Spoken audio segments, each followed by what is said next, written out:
Alright, welcome to our second developer update. We have quite a full round here today.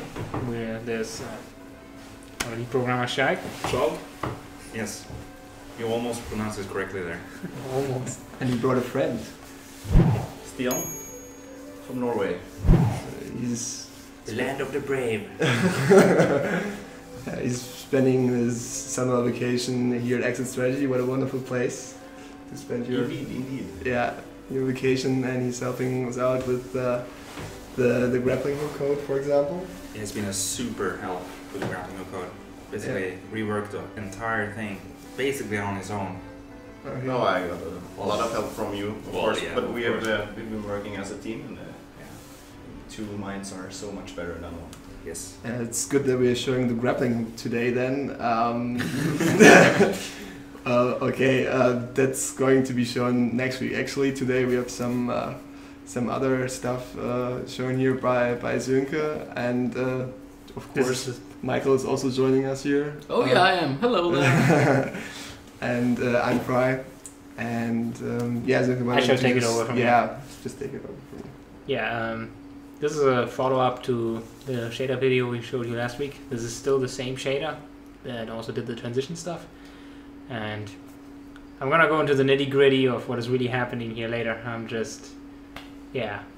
I was pretty much told that I should not overrule people with the hardcore technical information, but I really want to. It's the first time that I see this model. I heard about the concept before of like one little parrot sitting on a bigger parrot sitting on an even bigger parrot. But I still am not quite sure where this is going to be featured, or at least the viewers won't know. So why don't you start with that? I'm not exactly sure if I want to spoil yet what level and in what context this is going to be used, but this is definitely an NPC you will be interacting with in the game. Okay. And Well, I guess we could mention that it's based around a mathematical function, like taken from somewhere. yeah, Yeah. I think what you're talking about is fractals, correct? Yes. And everybody loves fractals, parrots. The level or the dungeon that this guy will be appearing in may or may not have something to do with fractals as well. Okay. So much for the spoilers. Okay. I love the little crown.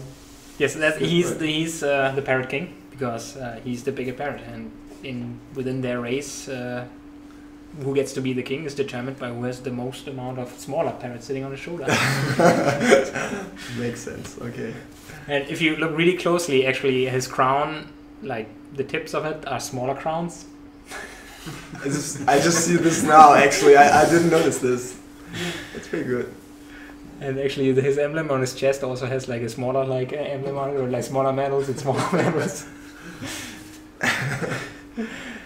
And yeah. Anyway, this is the same shader that we showed last week, and here I'm demonstrating that I can do something cool with it, and that is I can on a per vertex basis choose which kind of shader effect I want. And there's a lot of shader effects that, if you are a developer, you're probably used to terms like cube map, specular, or Fresnel, and how I like to call it, Fresnel. And our shader can mimic all these looks based on a per vertex basis, and here I'm tweaking how much Fresnel, cube map, specular, or emissiveness I want on a given vertex. So is this shader kind of like a do-it-all shader? Yeah, and the idea why you would want to do it all shader is because you want to have as few shaders and as few materials as possible in your scene, because that's good for your frame rate. Yeah. And it allows you to combine many small objects into one big object. That means we can make an awesomely pretty game and still have it run on your old crap top. Yep, that is right. We love the crab tops. Yeah. I love the frame rates. And yeah, in a moment I will. And it's also a robot, apparently. It's also clearly a robot. Yes. Okay.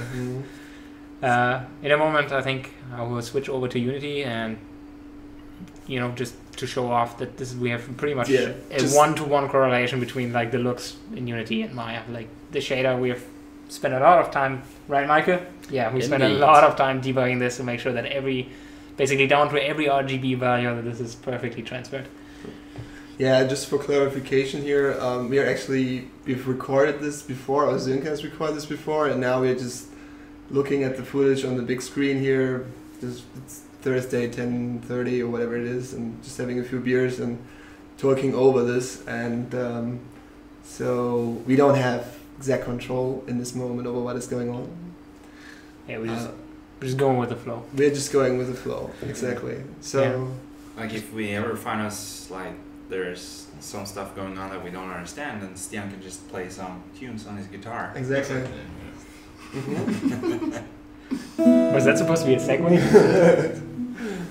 That was your cue. Should I play a little song or? You should. I can try.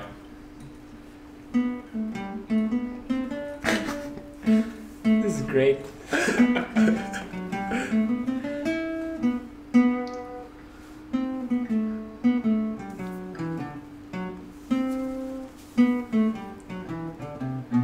Oh yeah, Perfect timing.